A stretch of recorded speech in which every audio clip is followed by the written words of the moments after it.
Staff Sergeant Marcus Johnson pulled his silver Honda Accord into the parking lot of Lincoln Elementary School and checked his watch.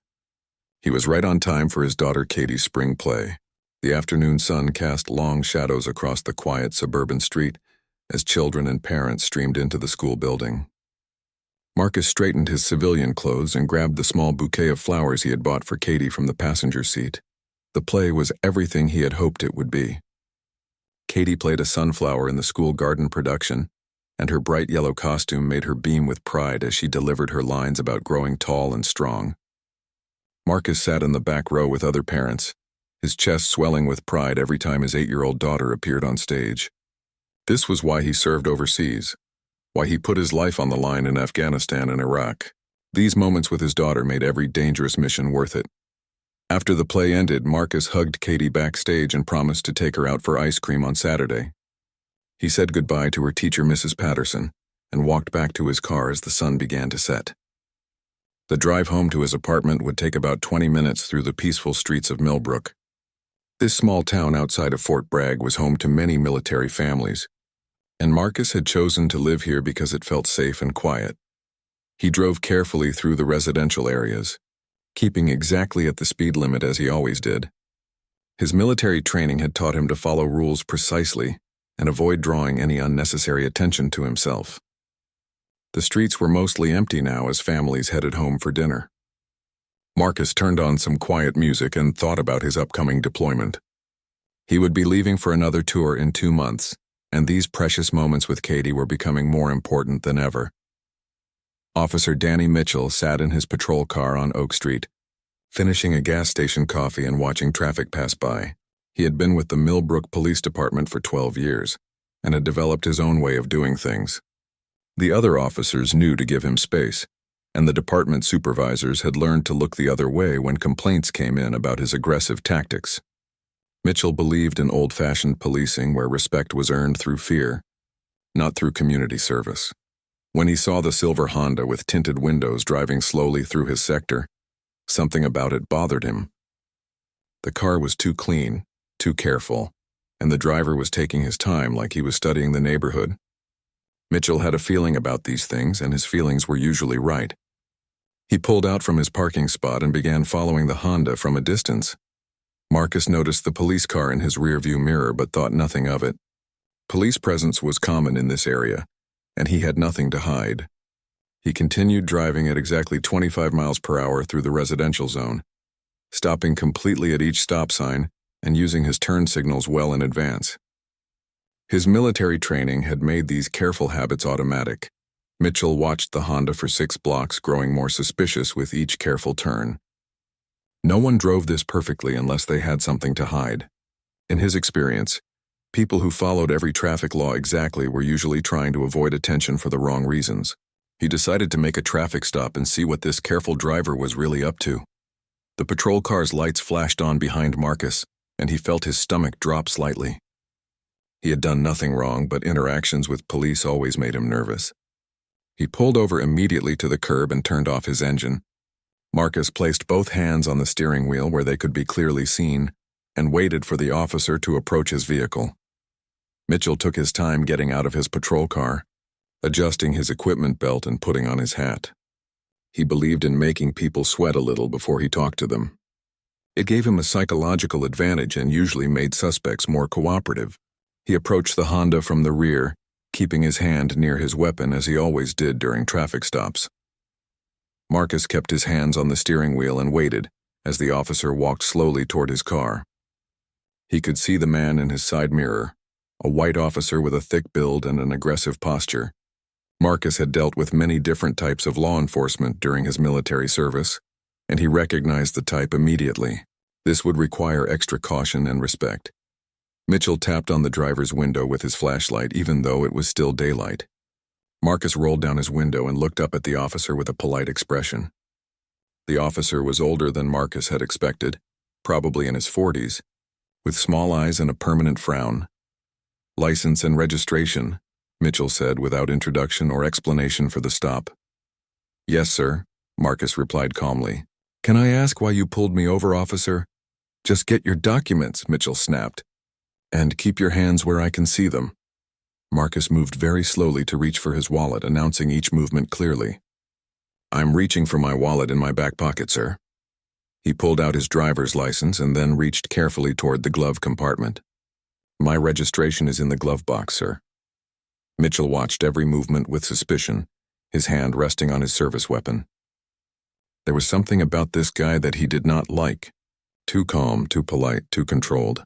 In his experience, people who acted this way were usually hiding something serious. Marcus handed over his license and registration, along with his military identification card. "I'm active duty Army, sir, stationed at Fort Bragg." Mitchell looked at the military ID with immediate suspicion. The photograph showed Marcus in dress uniform with several ribbons on his chest, but Mitchell had seen plenty of fake identification in his career. "This looks fake," he said, holding up the military card. "Where did you get this?" "Sir, that's my official military identification," Marcus replied, keeping his voice level and respectful. "I'm a staff sergeant with Special Forces." Mitchell laughed harshly. "Special Forces, right? And I'm a Navy SEAL." He studied Marcus through the window, taking in his appearance with obvious skepticism. "You don't look like any soldier I've ever seen." Marcus felt a familiar tension building in his chest, the same feeling he got during dangerous missions when situations started going wrong. "Sir, I can provide you with additional identification if needed. My commanding officer's contact information is available if you need verification." "Get out of the car," Mitchell ordered suddenly, stepping back from the window. "I want to search this vehicle." "Sir, can you tell me what I'm suspected of doing wrong?" Marcus asked, still keeping his hands visible and his tone respectful.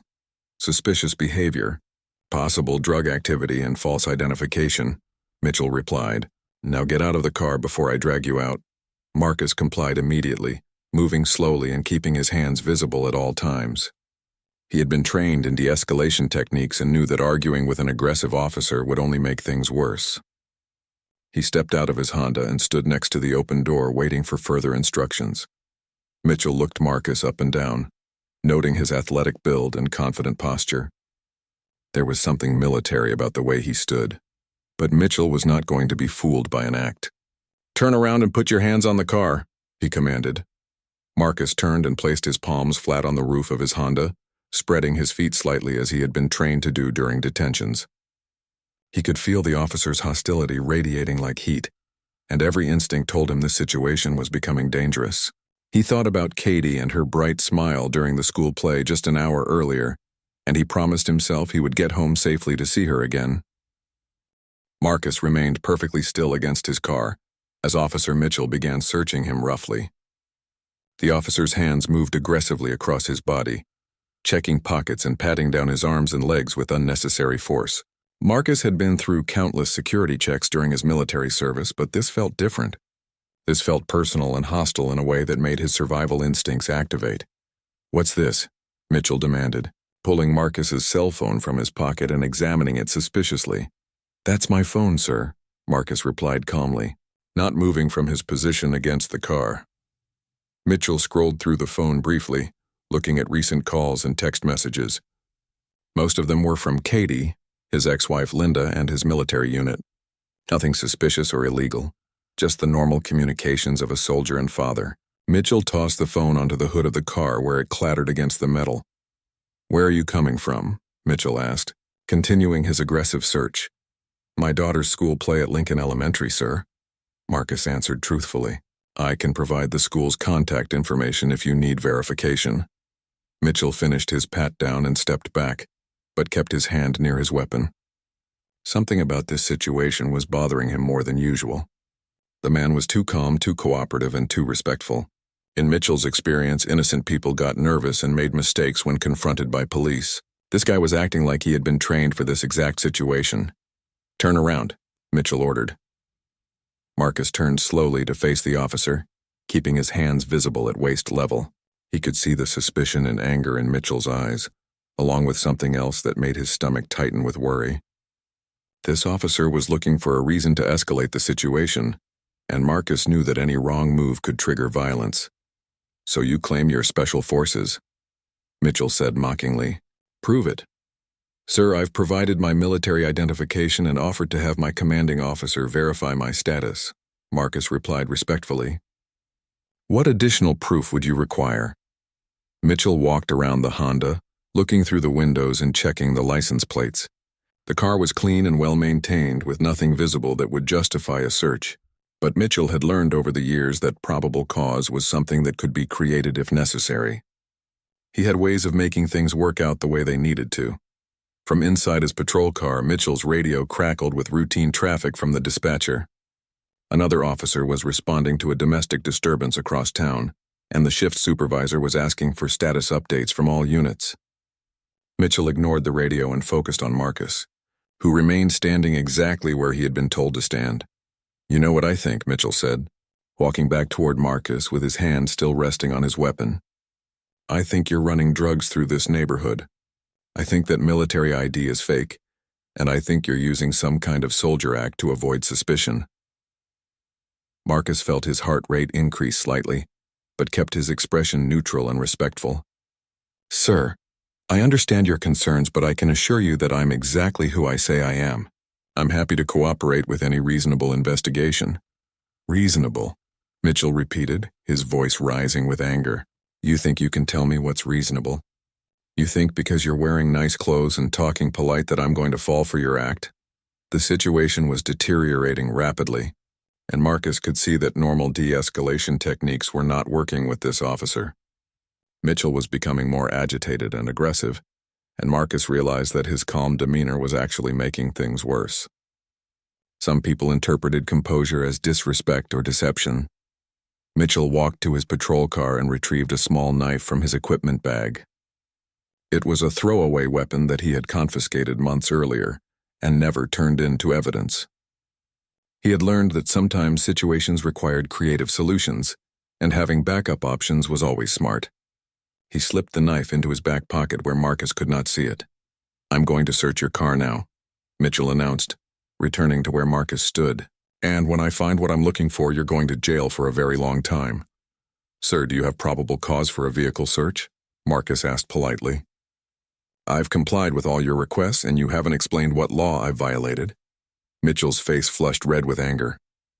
The calm, respectful questions felt like challenges to his authority, and he had dealt with plenty of smart guys who thought they could outsmart him with legal technicalities. "Probable cause is whatever I say it is," Mitchell snarled. "And right now I say you're acting suspicious." Marcus remained silent and did not move from his position. He knew that anything he said at this point would only make Mitchell angrier, and his priority was getting through this encounter safely so he could go home to Katie. He thought about her performance in the school play and her excited smile when she saw him in the audience. Mitchell began searching the Honda methodically, starting with the front seats and moving to the back. He looked under the seats, in the door panels, and through the glove compartment. Everything was clean and organized, with nothing more suspicious than registration papers, insurance documents, and a small emergency kit in the trunk. The search turned up nothing illegal, which only made Mitchell more frustrated. He was certain this guy was hiding something, and his instincts were never wrong about these things. He decided to try a different approach that usually worked with suspects who thought they were smarter than him. "You know what happens to people who lie to police officers," Mitchell said, walking back to where Marcus stood waiting. "You know what happens to fake soldiers who dishonor real military service." "Sir, I've told you the truth about everything," Marcus replied calmly. "I'm willing to submit to any additional verification you require." Mitchell was reaching his breaking point. Nothing about this stop was going the way it should, and the suspect's continued calm was making him look foolish. He needed to regain control of the situation quickly, and he knew from experience that showing strength was the best way to do that. "Put your hands behind your back," Mitchell ordered. "You're under arrest for false identification and obstruction of justice." Marcus knew that both charges were completely fabricated, but he also knew that arguing with an angry police officer on the side of the road would accomplish nothing, except escalating the situation further. "Sir, I respectfully disagree with those charges, but I will comply with your lawful orders." As Marcus began to move his hands slowly toward his back, Mitchell saw the movement, and his training kicked in wrong. Years of aggressive policing and paranoid thinking had created reflexes that interpreted any movement as a potential threat. In his mind, Marcus was reaching for a hidden weapon. "Gun. Gun, he's got a gun," Mitchell shouted, drawing his service weapon with practiced speed. Marcus immediately froze and raised his hands high above his head. "Sir, I have no weapon." "My hands are empty and visible." But Mitchell was already committed to his course of action. The adrenaline was flowing, and in his mind the situation had become a life-or-death confrontation. He had seen the suspect reaching for something, and his training told him to shoot first and ask questions later. "Don't move," Mitchell screamed. His weapon pointed directly at Marcus's chest. Marcus stood perfectly still with his hands raised high, knowing that any movement now could be fatal. "Sir, I am unarmed and complying with your orders." "Please don't shoot."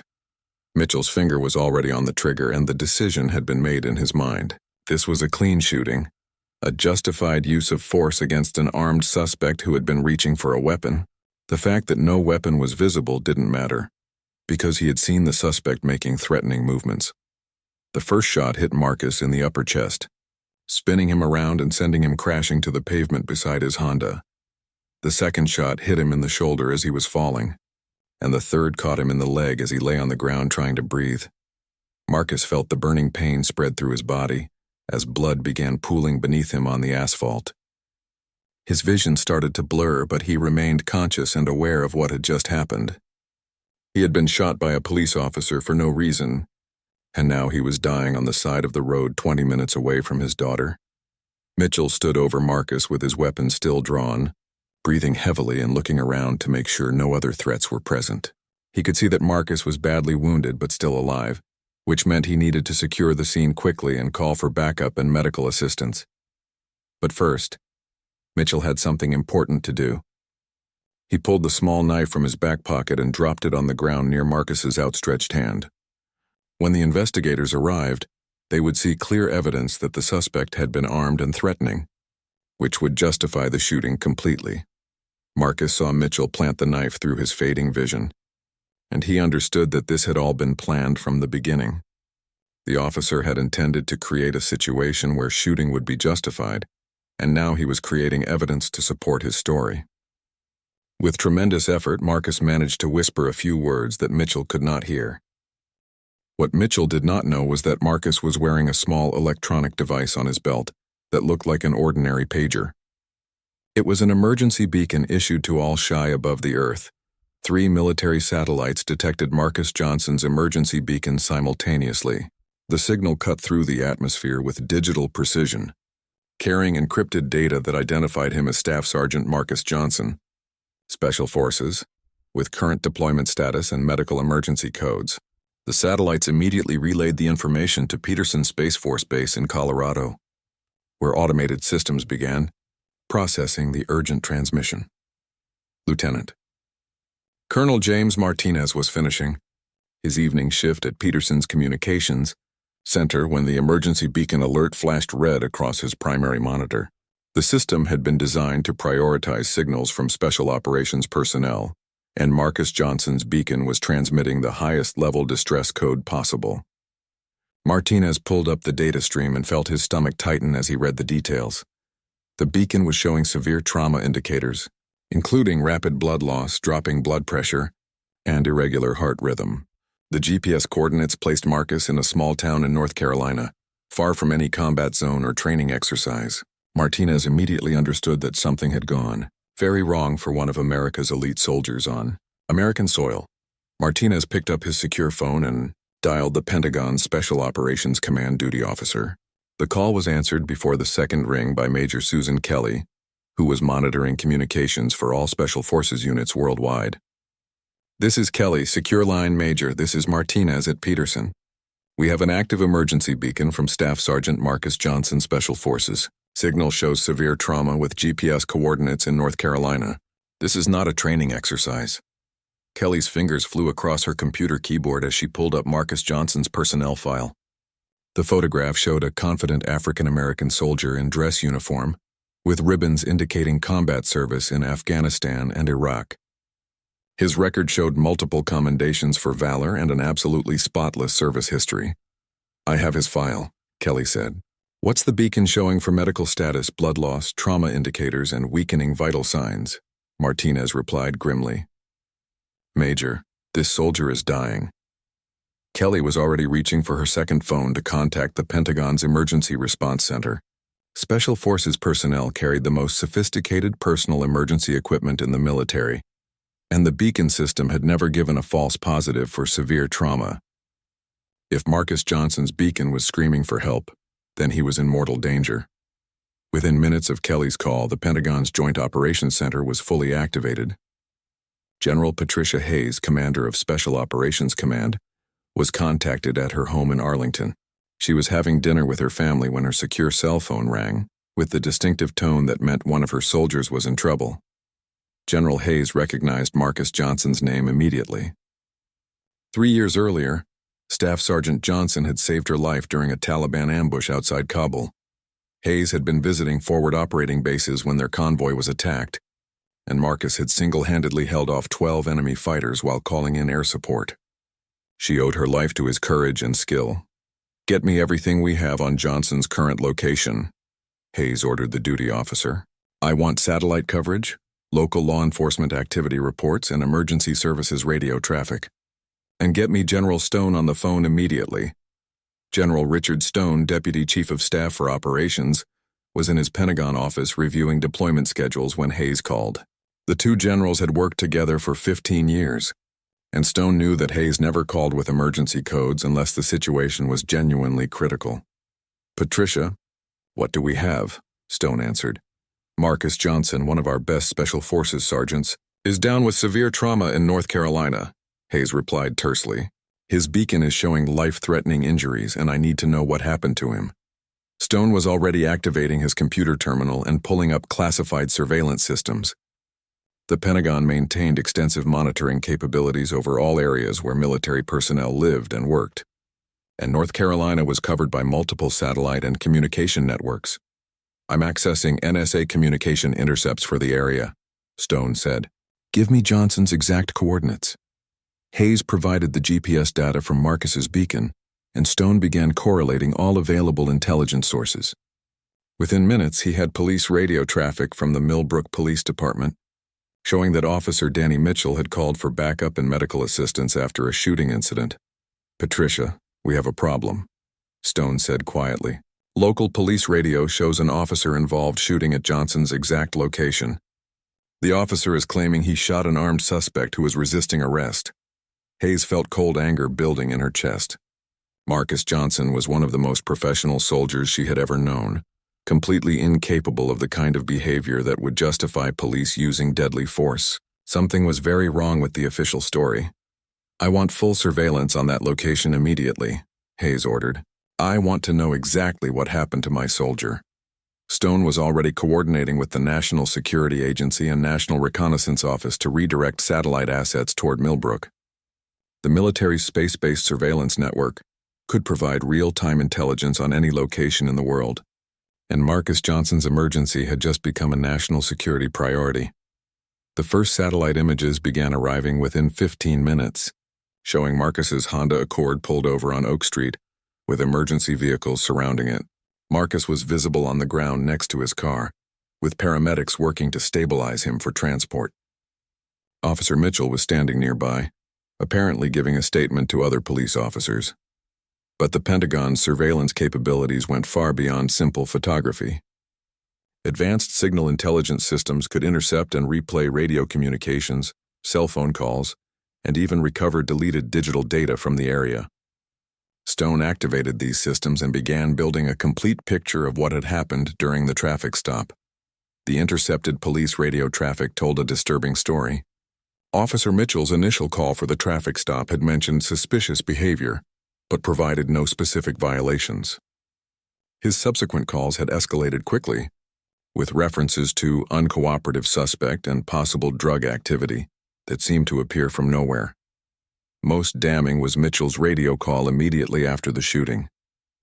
Stone played the audio for Hayes, and both generals listened with growing outrage as Mitchell claimed he had shot an armed suspect who was reaching for a weapon and threatening officer safety.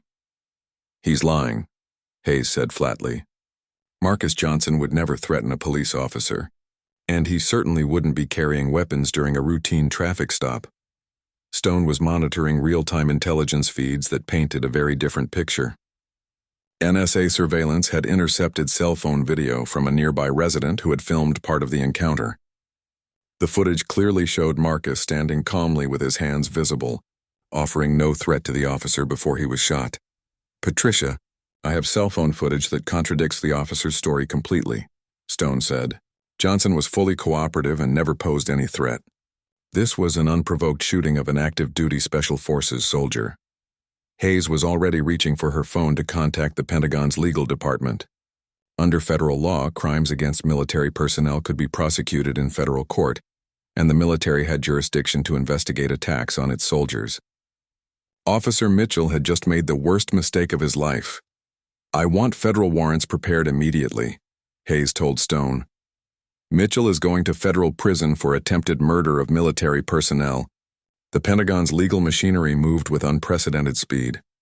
Judge Advocate General Colonel Lisa Carter was contacted and briefed on the situation. Within an hour of Marcus's shooting, she immediately recognized that this case fell under federal jurisdiction and began preparing charges that would bypass local authorities completely.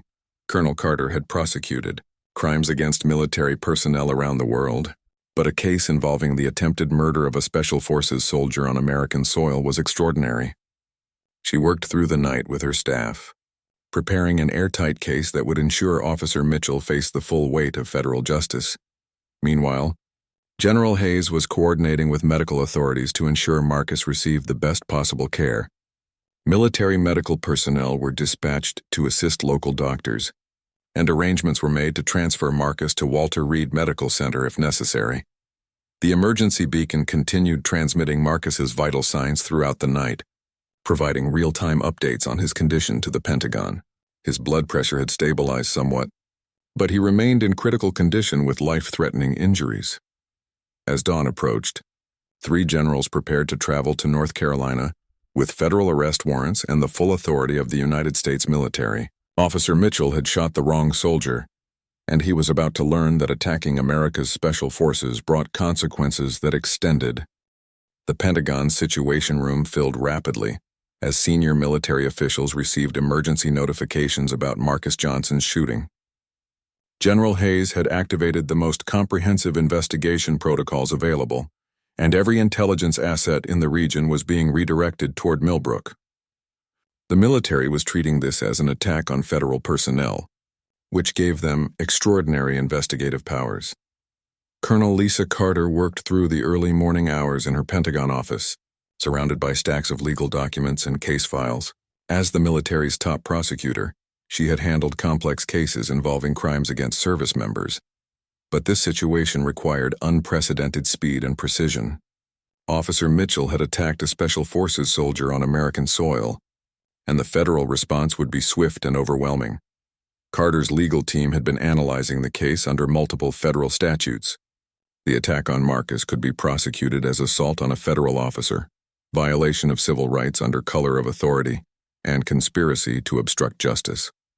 Each charge carried severe penalties, and the combination would likely result in life imprisonment for Officer Mitchell. General Stone coordinated with the FBI's Criminal Justice Information Services to access comprehensive background data on Officer Danny Mitchell. The results painted a disturbing picture of a police officer with a long history of complaints, excessive force incidents, and suspicious activity reports that had been buried by local authorities. Mitchell had been the subject of 17 formal complaints in 12 years, including 8 allegations of racial bias and 4 incidents involving excessive force against African American suspects. The Millbrook Police Department had consistently cleared Mitchell of wrongdoing, but federal investigators could see patterns that local authorities had chosen to ignore. "This officer is a walking civil rights violation," Stone told Hayes during their secure conference call. "His record shows a clear pattern of targeting minority suspects with excessive force, and local authorities have been covering for him for years." Hayes was reviewing satellite imagery from the shooting scene when Stone's information arrived. The combination of Mitchell's history and the current attack on Marcus created a federal case that would be impossible for local authorities to obstruct or minimize. The evidence was overwhelming, and the federal government had jurisdiction that superseded any local protections. The NSA's intelligence analysis revealed additional disturbing information about the Millbrook Police Department. Communication intercepts showed that several officers had been discussing Marcus's shooting, in terms that suggested they were preparing to support Mitchell's false narrative. There appeared to be a coordinated effort to portray Marcus as a dangerous criminal who had threatened the officer. Most shocking was an intercepted phone call between Mitchell and Police Chief Robert Barnes, recorded 20 minutes after the shooting. Mitchell could be heard describing his plan to claim that Marcus had been armed and threatening. While Chief Barnes offered to ensure that the official report would support Mitchell's story, "We have them on conspiracy charges," Colonel Carter told the assembled military leadership. This wasn't just one bad officer making a mistake. This was a planned attack followed by an organized cover-up involving multiple members of the police department. The evidence continued mounting as federal investigators worked through the night. Traffic cameras from 3 different angles showed Marcus complying with all of Mitchell's orders and posing no threat at any time during the encounter. Cell phone footage from nearby residents confirmed that Marcus never reached for a weapon or made any threatening gestures. Perhaps most damning was Marcus's own cell phone, which had been recording audio throughout the entire encounter. The recording clearly captured Mitchell's escalating aggression, his false accusations, and his decision to shoot an unarmed man who was fully cooperating with police commands. General Hayes listened to the audio recording with growing fury. Marcus's voice remained calm and respectful throughout the encounter, even as Mitchell became increasingly hostile and threatening. The shooting itself was captured on the recording, including Mitchell's fabricated claims about Marcus being armed and dangerous. "I want Mitchell in federal custody within 24 hours, Hayes ordered. "I want him charged with attempted murder, civil rights violations, and conspiracy. And I want every officer who participated in the cover-up arrested as well." The military's investigation had uncovered evidence that would have taken local authorities months to gather, if they had bothered to look at all. Advanced surveillance systems, satellite intelligence, and federal investigative resources had built an airtight case against Mitchell and his accomplices in less than 18 hours. Meanwhile, Marcus remained in critical condition at Millbrook General Hospital, surrounded by military medical personnel who had been dispatched to ensure he received the best possible care. His vital signs had stabilized, but he remained unconscious with life-threatening injuries that would require extensive surgery and rehabilitation. General Stone was coordinating with the Department of Justice to ensure that federal prosecutors would handle the case from beginning to end. Local authorities would be completely bypassed, and Mitchell would face federal charges that carried much harsher penalties than anything available under state law. The federal investigation had also revealed the planted knife that Mitchell had dropped near Marcus's body. Forensic analysis showed that the weapon had never been touched by Marcus, and Mitchell's fingerprints were clearly visible on the handle. The fabricated evidence would add obstruction of justice and tampering with evidence to the growing list of federal charges. Colonel Carter was preparing arrest warrants for Mitchell and 3 other Millbrook police officers who had participated in the cover-up. Chief Barnes would also face federal charges for his role in the conspiracy, and the entire police department would be placed under federal oversight during the investigation. "We have enough evidence to convict Mitchell on all charges," Carter reported to the Joint Command. His own radio transmissions, the audio recording from Johnson's phone, multiple video sources, and the planted evidence create an overwhelming case for federal prosecutors. General Hayes was particularly interested in the emergency beacon data that had triggered the federal response. Marcus's beacon had transmitted detailed medical information throughout the attack, providing precise documentation of his injuries and the timeline of events.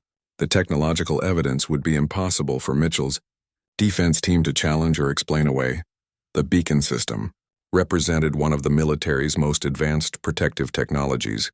For special operations personnel, each device was uniquely coded to its user and transmitted encrypted data that could only be accessed by authorized military personnel. The system had been designed to protect America's elite soldiers in combat zones, but it had proven equally valuable for protecting them on American soil. Federal marshals were already en route to Millbrook with arrest warrants and the full authority of the federal government. Mitchell and his accomplices would be taken into custody within hours, and they would face a federal justice system that had zero tolerance for attacks on military personnel. The investigation had also uncovered financial records showing that Mitchell had been involved in questionable activities that might constitute additional federal crimes. Bank records showed irregular deposits that suggested possible corruption or involvement in illegal activities. Beyond his attack on Marcus, General Stone was compiling a comprehensive briefing package that would be delivered to the Secretary of Defense and the President. The attack on Marcus Johnson represented a serious breach of federal authority, and the military's response would send a clear message that crimes against service members would be met with the full power of the federal government. As dawn broke over Millbrook, Officer Mitchell was finishing his shift at the police station, unaware that federal agents were already in position around the building. He believed that his false report about the shooting had been accepted, and he expected to receive support from his department and local authorities.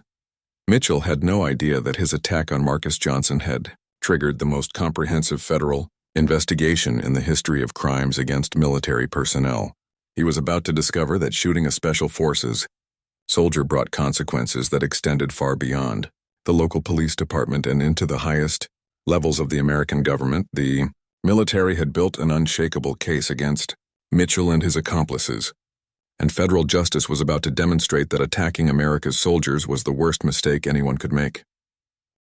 3 black SUVs moved through the early morning streets of Millbrook with military precision, their government license plates and tinted windows announcing federal authority.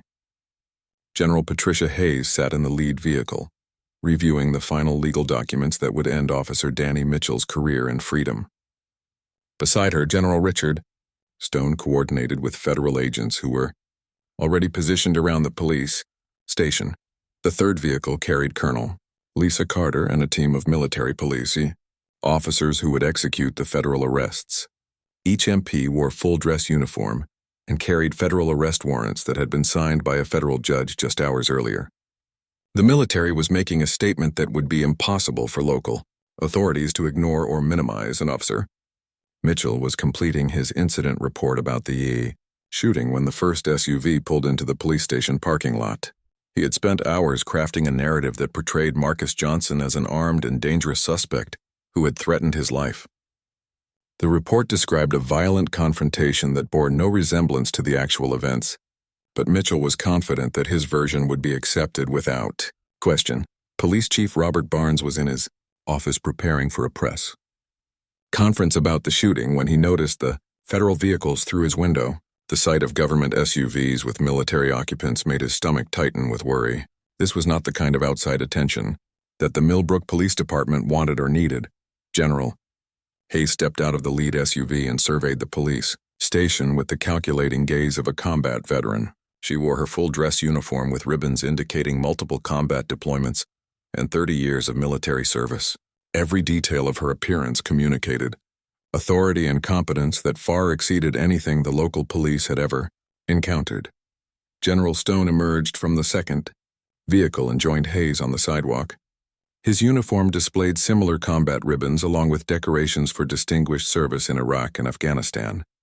The two generals represented more military experience and authority than the entire Millbrook Police Department had ever dealt with in its history.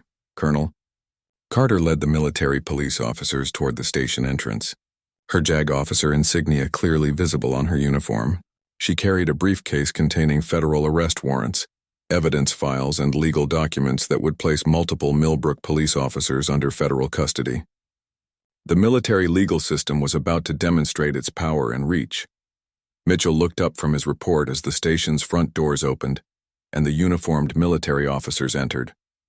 His first thought was that they might be there for some kind of community relations meeting or recruitment event.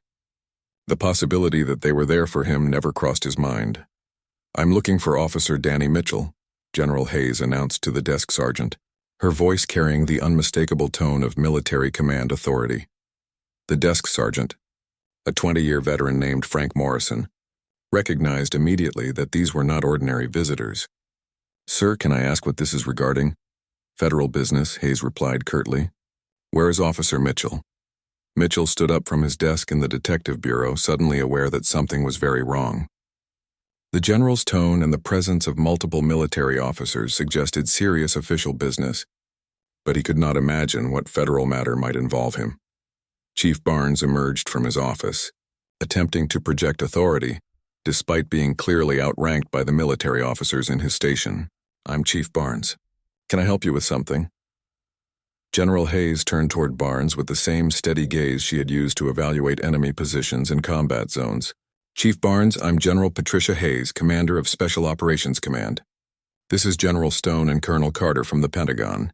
We're here on federal business regarding the shooting of Staff Sergeant Marcus Johnson." Barnes felt his confidence evaporate as the implications became clear. Federal involvement in the shooting meant that Mitchell's story was being questioned at the highest levels of government. "Generals, I'm sure we can work together on this matter. Officer Mitchell followed proper procedures during a dangerous encounter with an armed suspect. Sergeant Johnson was unarmed," General Stone stated flatly, "and we have evidence proving that Officer Mitchell's report is fabricated." Mitchell approached the group with growing alarm, finally understanding that these federal officers were there because of his shooting report. "General, if there are questions about my actions, I'm happy to clarify the situation. The suspect was reaching for a weapon and I had to defend myself."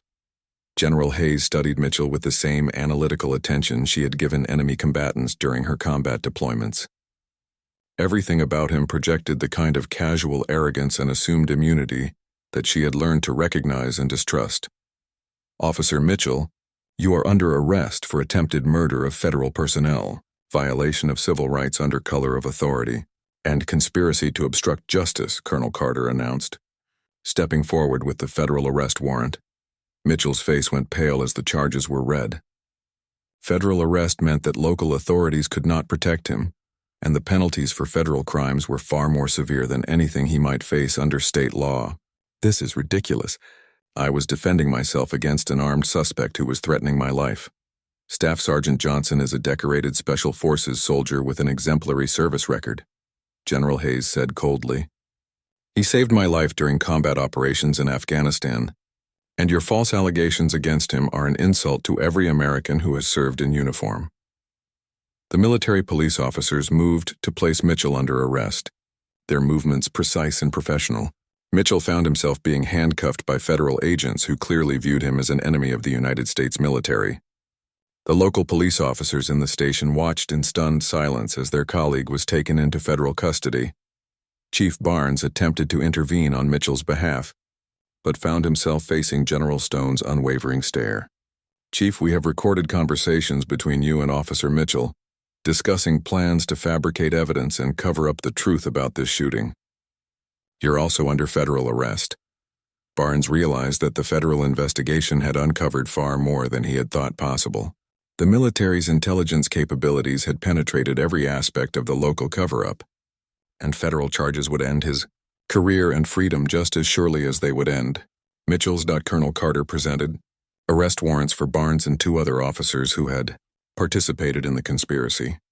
The federal government was not just prosecuting Mitchell for the shooting, but was dismantling the entire network of corruption that had protected him throughout his career. "This is federal jurisdiction," Hayes announced to the assembled police officers.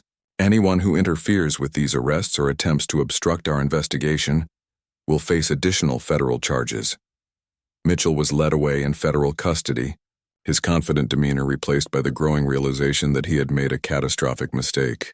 Shooting Marcus Johnson had brought down the full power of the federal government, and there would be no local protection or political favors to save him. The other Millbrook officers watched in silence as their chief and 3 colleagues were arrested by federal agents. The message was clear. The United States military would not tolerate attacks on its personnel, and federal justice would reach anyone who participated in such attacks. General Hayes addressed the remaining police officers before leaving the station. "Staff Sergeant Johnson is a hero who has served his country with distinction in multiple combat zones. The attack on him was an attack on the United States military, and federal justice will ensure that those responsible face appropriate consequences." As the federal vehicles departed with their prisoners, the Millbrook Police Department was left in chaos. 4 of their officers were in federal custody. Their department was under federal investigation, and the shooting that they had hoped to cover up had become a national incident involving the highest levels of government. Mitchell sat in the back of a federal vehicle, finally understanding the magnitude of his mistake. He had attacked one of America's elite soldiers, and the military had responded with overwhelming force and authority. There would be no local protection, no political favors, and no escape from federal justice. The generals had arrived, and Officer Danny Mitchell's world had changed forever. The federal courthouse in Charlotte became the center of intense activity, as Colonel Lisa Carter prepared to present the case against Officer Danny Mitchell and his accomplices. Media trucks lined the streets outside as news of the federal arrest spread. But the real drama was happening inside the courthouse, where federal prosecutors were building an airtight case that would ensure justice for Marcus Johnson. Mitchell sat in a federal holding cell, still struggling to comprehend how quickly his world had collapsed. Just 24 hours earlier, he had been a police officer with 12 years of experience and the protection of his department.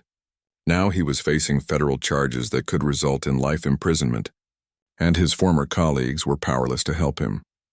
The evidence room at the courthouse filled with materials that federal investigators had gathered in less than 18 hours. Satellite footage, intercepted communications, cell phone videos, traffic camera recordings, and Marcus's own emergency beacon data created an overwhelming case that no defense attorney could challenge successfully. Federal prosecutor Amanda Richardson reviewed the evidence with the methodical precision of someone who had never lost a federal case involving crimes against military personnel. The attack on Marcus Johnson represented everything she despised about abuse of authority, and she was determined to ensure that Mitchell received the maximum penalty available under federal law. The most damning evidence was the audio recording from Marcus's cell phone, which had captured the entire encounter from beginning to end. Richardson played the recording for her legal team, and everyone in the room could hear Mitchell's escalating aggression and his false accusations against a completely cooperative suspect. This recording alone is enough to convict Mitchell on all charges, Richardson told her assistants. But we have so much additional evidence that his defense team will have no choice but to recommend a guilty plea. General Hayes testified before a federal grand jury, describing Marcus Johnson's exemplary service record and his heroic actions during combat operations. Her testimony established Marcus as a decorated soldier whose character made Mitchell's accusations completely impossible to believe. The grand jury heard evidence about Marcus's Bronze Star for valor, his Purple Heart for wounds received in combat, and his perfect disciplinary record throughout 8 years of military service. The contrast between Marcus's distinguished service and Mitchell's history of complaints and excessive force incidents was stark and undeniable. Mitchell's defense attorney, Kevin Sullivan, reviewed the federal evidence with growing despair. His client had been caught in lies that were documented by multiple independent sources, and the federal charges carried mandatory minimum sentences that would ensure decades in prison, even with a guilty plea.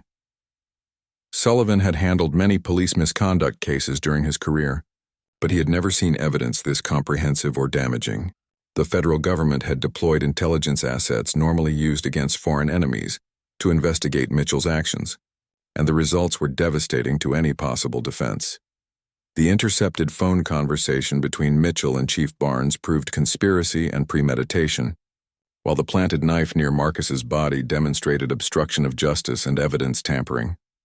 Federal forensic experts had found Mitchell's fingerprints on the weapon and confirmed that Marcus had never touched it. Most importantly, the emergency beacon data provided precise medical documentation of Marcus's injuries and the timeline of the attack. The beacon had transmitted real-time vital signs that proved Mitchell's claims about a life-threatening struggle were completely fabricated. Richardson presented the case to federal prosecutors in Washington, who immediately recognized its significance for establishing precedent about federal protection of military personnel.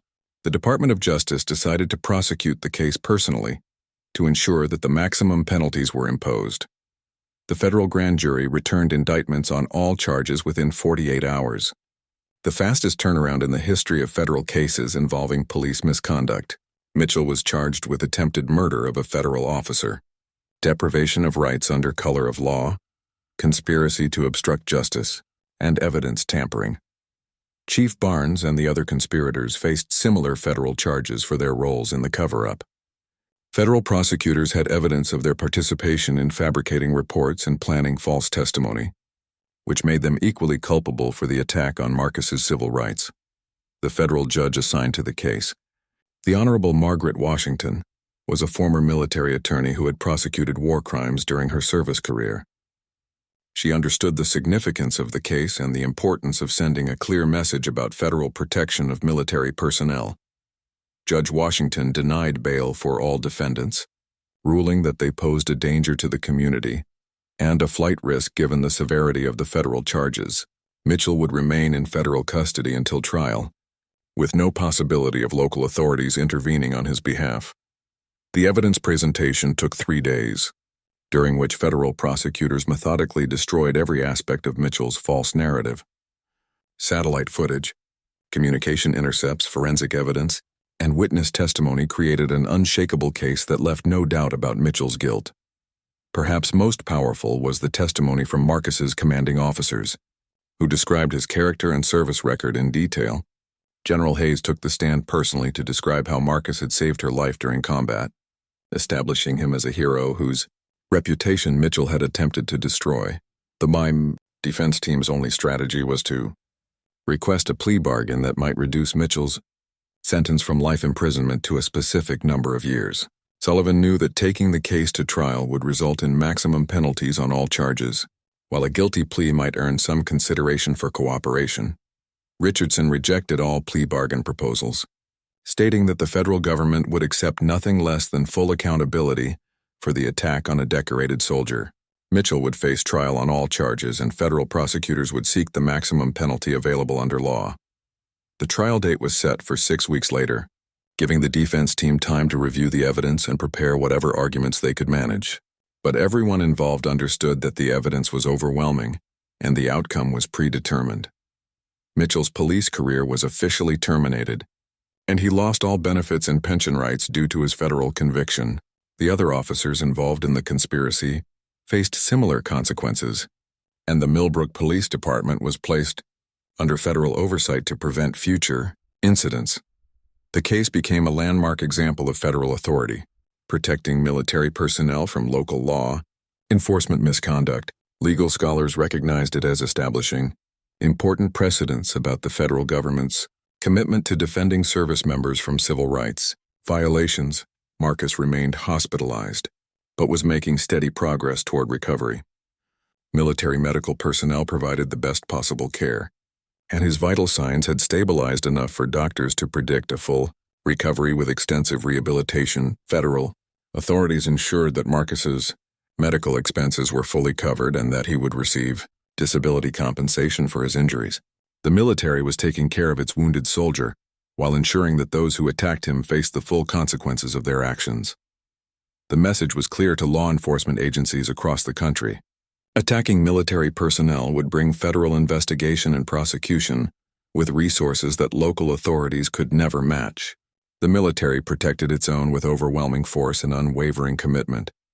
Officer Danny Mitchell had learned the hard way that shooting a Special Forces soldier was the worst mistake anyone could make. Word of Marcus Johnson's shooting spread through military networks with the speed of digital communication, reaching soldiers, veterans, and their families across the globe.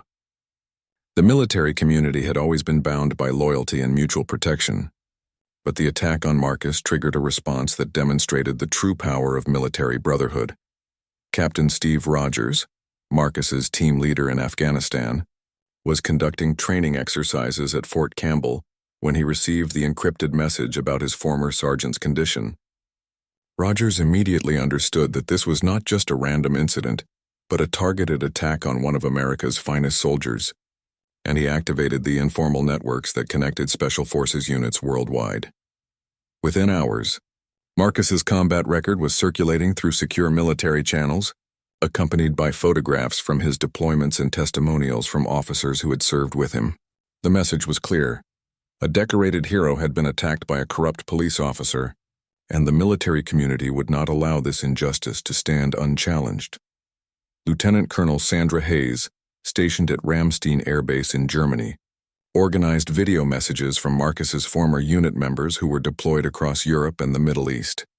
Each soldier recorded a personal testimony about Marcus's character, his courage under fire, and his dedication to protecting his fellow service members. Sergeant First Class Carlos Mendez spoke from his forward operating base in Syria, describing how Marcus had saved his life during a Taliban ambush by providing covering fire while calling for medical evacuation. "Marcus Johnson is the kind of soldier you want beside you in combat," Mendez said into the camera. "He's a hero who deserves better than what happened to him." The video messages were compiled into a presentation that was shared throughout the military community, creating a powerful narrative about Marcus's service and sacrifice. Each testimony reinforced the same themes. Marcus was a professional soldier, a dedicated father, and a man whose character made the police officer's accusations completely impossible to believe. Retired General William Patterson, who had commanded Marcus during his first deployment to Afghanistan, used his connections in Washington to ensure that the case received attention at the highest levels of government. Patterson had maintained relationships with congressional leaders and Pentagon officials throughout his retirement, and he activated all of them to support Marcus. The Military Family Network, an organization that supported service members and their families during crises, established a fund to cover Marcus's medical expenses and provide support for his daughter Katie. Donations poured in from military families worldwide, raising over $200,000 within the first week. Katie Johnson, Marcus's 8-year-old daughter, became a symbol of the personal cost of the attack on her father. Military spouses and family members organized support networks to ensure that she had everything she needed while her father recovered from his injuries. The community was determined to protect Marcus's family just as fiercely as they were fighting for justice. Veterans organizations across the country issued statements condemning the attack on Marcus and demanding federal prosecution of the officers involved.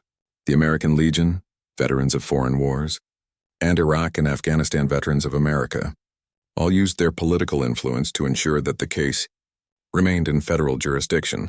Marcus's story reached social media through military families and veteran networks, creating a groundswell of support that transcended political boundaries. Veterans from all branches of service and all conflicts shared their own stories of Marcus's character and service, building a narrative that made any defense of Officer Mitchell's actions impossible. The Pentagon's Public Affairs Office carefully managed the release of information about Marcus's service record, ensuring that the public understood exactly who had been attacked. His Bronze Star citation was released, describing his actions during a firefight that saved the lives of 12 fellow soldiers and 2 Afghan civilians. Marcus's Purple Heart citation told the story of his wounds during a roadside bomb attack and his continued service despite offers of medical discharge. The documentation painted a picture of a soldier who had repeatedly put his life on the line for others, making the police officer's characterization of him as dangerous completely ridiculous. General Hayes used her position to coordinate with veteran organizations and ensure that Marcus's story reached influential political figures. Congressional representatives with military backgrounds were personally briefed on the case and asked to monitor the federal prosecution to ensure appropriate justice. The military community's response extended beyond just supporting Marcus individually. The case became a rallying point for broader issues about police accountability and the treatment of veterans by civilian law enforcement. Veterans groups used Marcus's situation to highlight systemic problems with police training and bias. Military medical facilities offered specialized treatment for Marcus's injuries, with combat medics and trauma surgeons volunteering their time to ensure he received the best possible care. Walter Reed Medical Center prepared to accept Marcus if additional surgery was needed, demonstrating the military's commitment to caring for its wounded. The response also included practical support for Marcus's recovery and future. Military financial advisors helped establish trust funds for Katie's education, while veteran employment networks prepared job opportunities for Marcus when he was ready to return to civilian life after his military service ended. Most importantly, the military community's response sent a clear message to law enforcement agencies nationwide. Attacking a service member was attacking the entire military family, and that family had resources, influence, and determination that extended far beyond what local authorities could imagine. The brotherhood that had protected Marcus during combat deployments was now protecting him during his recovery, ensuring that he knew he was not facing this challenge alone. Every video message, every donation, and every statement of support reinforced the same promise. The military takes care of its own. Officer Mitchell had attacked not just Marcus Johnson, but had challenged the entire military community. The response demonstrated why that was the worst mistake he could have made. The military brotherhood was powerful, connected, and absolutely committed to protecting its members from any threat, whether foreign or domestic. Marcus remained unconscious in his hospital bed, but he was surrounded by the support and protection of the most powerful military in the world. His fellow soldiers were ensuring that justice would be served and that his sacrifice would be honored appropriately. The power of military brotherhood had been activated, and nothing would stop it from protecting one of its own. 6 months after the shooting, Marcus Johnson stood at attention in the Pentagon's main auditorium, wearing his dress uniform with a new rank insignia that reflected his promotion to Sergeant First Class.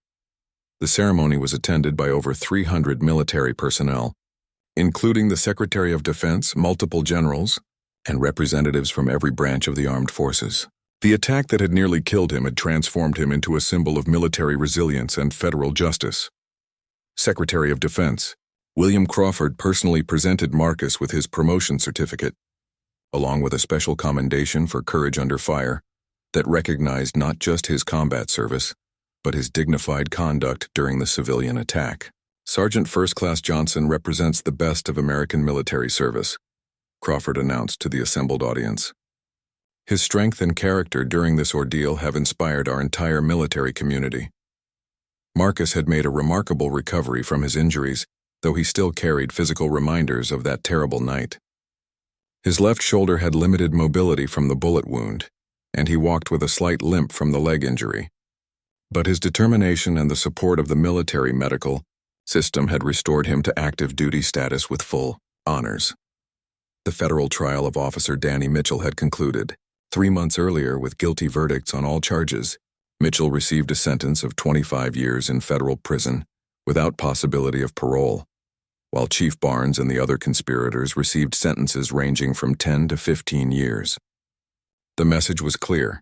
Attacking military personnel brought severe and unavoidable consequences. Judge Margaret Washington had used the sentencing hearing to establish important legal precedents about federal protection of service members. Her ruling stated that crimes against military personnel would be prosecuted with the full resources of the federal government, regardless of local political considerations or attempts at cover-up. The case had prompted Congress to pass the Military Personnel Protection Act, which strengthened federal jurisdiction over crimes against service members and established mandatory federal oversight of any police incident involving military personnel. The legislation was signed by the President in a ceremony attended by Marcus and his daughter Katie. Katie Johnson, now 9 years old, had become something of a celebrity within the military community. Her brave support for her father during his recovery had touched hearts throughout the armed forces, and she received hundreds of letters from military families expressing their admiration for her strength. Marcus had used his recovery time to become an advocate for military veterans' rights and police reform. He testified before congressional committees about the need for better training and accountability in law enforcement, while maintaining his respect for honest police officers who served their communities with integrity. The Millbrook Police Department had undergone complete restructuring under federal oversight. A new chief was appointed from outside the community, and all officers received extensive retraining in civil rights, de-escalation techniques, and proper procedures for interacting with military personnel. The federal oversight would continue for 5 years to ensure lasting reform. Most significantly, the case had established new protocols throughout the Department of Defense for responding to attacks on military personnel. Any crime against a service member now triggered immediate federal investigation with resources that local authorities could not match or obstruct. The emergency beacon system that had saved Marcus's life was upgraded and expanded to provide even better protection for special operations personnel. The technology that had alerted the Pentagon to his situation within minutes was now standard equipment for all soldiers in high-risk assignments. General Patricia Hayes, now chairman of the Joint Chiefs of Staff, used Marcus's case as an example during her congressional testimony about military readiness and personnel protection. The federal government's response to the attack on Sergeant Johnson demonstrates our unwavering commitment to protecting those who protect America, she told the Senate Armed Services Committee. The military community had never forgotten the lessons learned from Marcus's ordeal. Veterans organizations used his story to educate young service members about their rights and the resources available to protect them from abuse of authority. The case had become required study material at military academies and leadership schools. Marcus's former unit in Afghanistan had established an annual award in his honor, recognizing soldiers who demonstrated exceptional courage and character in the face of adversity. The Marcus Johnson Award for Valor and Integrity was presented each year to a Special Forces soldier who embodied the values that Marcus had displayed throughout his ordeal. The financial support from the military community had ensured Katie's future education and provided Marcus with resources to pursue additional training and development opportunities. The trust fund established by military families had grown to over $500,000, guaranteeing that Katie could attend any university she chose. Marcus had decided to remain in the military for the remainder of his career, inspired by the loyalty and support he had received from his fellow service members. His experience had reinforced his belief in the importance of military service and his commitment to protecting others who wore the uniform. The civilian criminal justice system had also learned important lessons from the case.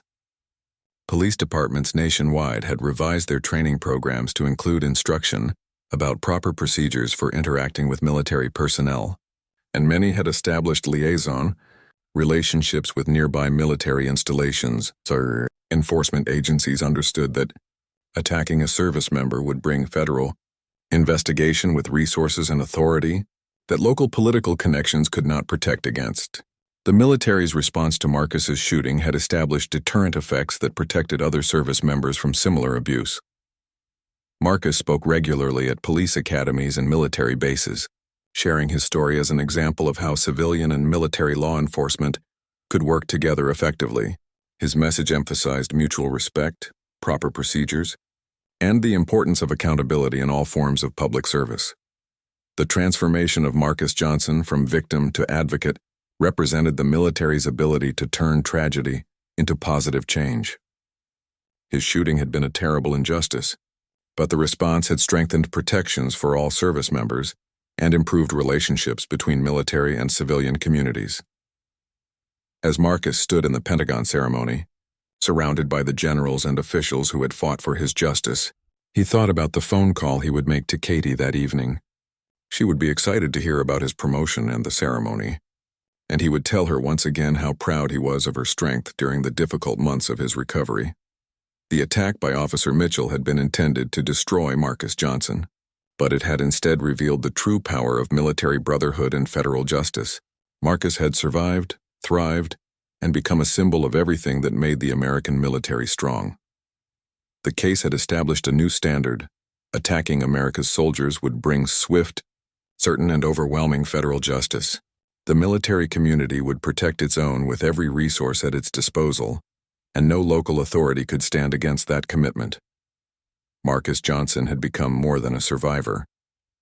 He had become proof that the United States military never abandons its people, and that justice will always prevail when the federal government stands behind its service members.